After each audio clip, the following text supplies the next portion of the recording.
SRKની 61મી વર્ષગાંઠ પર માધ્યમ, ભક્તિ અને સેવાના સંગમની એક અવિસ્મરણીય પરિવારોત્સવ તરીકે ભવ્ય ઉજવણી થઈ.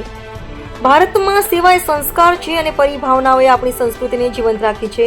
કેન્દ્રીય મંત્રી શ્રી મનસુખભાઈ માંડવિયા. માણસનું ઘડતર કરીને તેને હીરો બનાવવાનું કામ ગોવિંદ કાકાએ કર્યું. શ્રી રજત શર્મા. પરિવાર જેટલું તમારું સગું કોઈ નથી. સુશ્રી જયા કિશોરીજી. અમારી સંસ્થામાં કોઈને વ્યસન નથી, બધા સાત્વિક છે, તેથી જ અમારી સંસ્થા અમારો પરિવાર વિકાસ કરી શક્યો. શ્રી ગોવિંદ ધોળકિયા.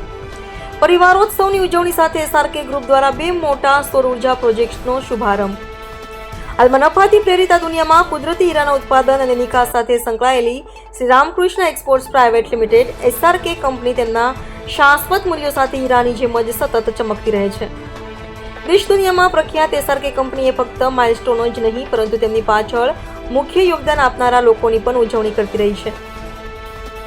કંપનીની આ ભાવના આજે તેના પરિવારોત્સવ 2025 કાર્યક્રમમાં પણ જીવંત થઈ હતી, જે ખરેખર 20 એપ્રિલ 2025ના રોજ સુરતમાં SRKની 61મી વર્ષગાંઠની ઉજવણી અને ટીમના દરેક સભ્યને પરિવાર તરીકે માન આપવાની તેની ઊંડા મૂળવાળી સંસ્કૃતિના સન્માનમાં આયોજિત એક હૃદયસ્પર્શી સમારોહમાં વ્યક્ત થઈ છે. આ ફક્ત અન્ય કોઈ કોર્પોરેટ સમારંભ નથી, પરંતુ તે સહિયારા ઉદ્દેશ્ય, મૂલ્યો અને સંબંધની ઉજવણીનો ભવ્ય ઉત્સવ હતો. તેના નામ પ્રમાણે જ આ પરિવારોત્સવ, જેનો અર્થ પરિવારની ઉજવણી, SRK એ વિશ્વાસને પ્રતિબંધિત કરે છે કે તેના લોકો, કંપનીના કર્મચારીઓ કે સ્ટાફ કરતાં વધુ વાસ્તવમાં એક વિસ્તૃત પરિવારના પ્રિય સભ્યો છે. રિપોર્ટર નૈતિક રેશમવાળા, સુરત. આપનું નામ ને આપનો પરિચય. મારું નામ Jayanti Narola, managing director Shri Ramakrishna export.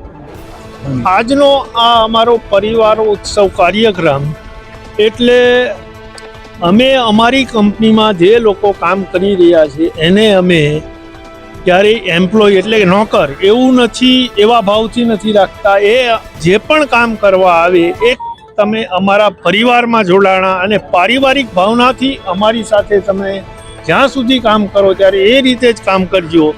અને અમે પણ જે કાંઈ અમારું જ્યારે બી કંપનીની અંદર કોઈ પણ અમે બધાને બપોરે લંચ પ્રોવાઈડ કરીએ છીએ, તો લંચ પણ અમે જે પણ કર્મચારીઓ એની સાથે જ એની વચ્ચે બેસીને જ લઈએ છીએ, તો એ લોકોને એવું લાગે કે નહીં આ રિયલ પરિવાર છે.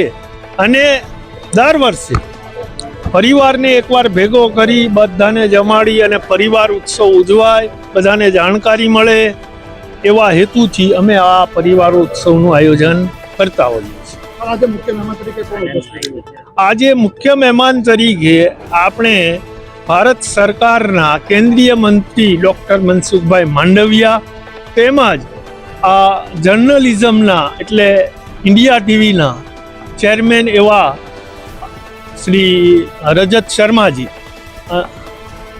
અને રાજ્યસભાના 10 થી 12 મેમ્બર ઓફ પાર્લામેન્ટ આજે હાજર રહ્યા હતા.